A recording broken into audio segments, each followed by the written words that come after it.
Go a bit deeper into it. Difference between stocks and a security token.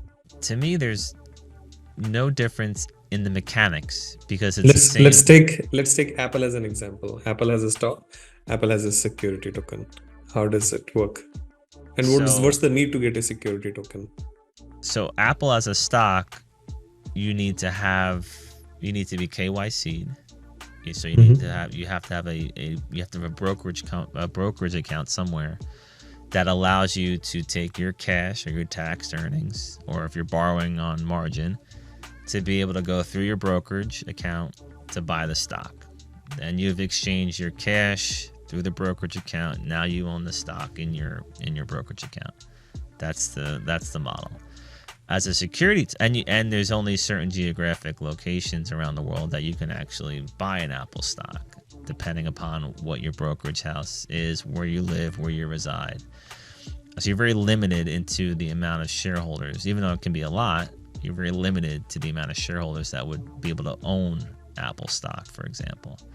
Now, as a security token, especially through INX, which is the leader, I believe, and the authority in regulated SEC digital security tokens, you have the ability in non-sanctioned countries. So North Korea, Iran, certain countries can't participate in this, but 99% of the world, through INX, you open up your INX account through their exchange.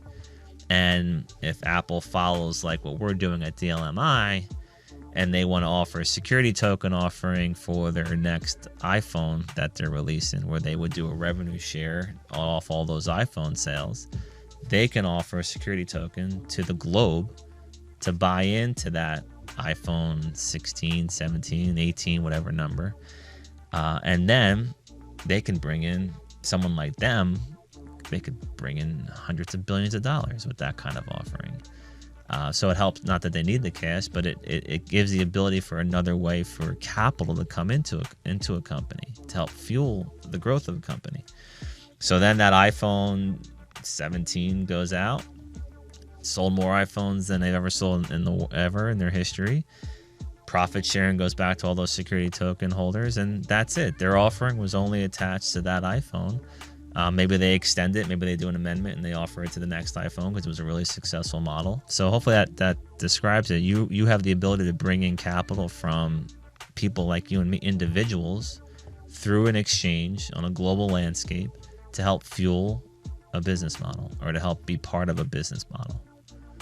So it gives someone like me who's sitting in India, because I don't need to do KYC in US. I cannot do it. And I can buy into security tokens of really good companies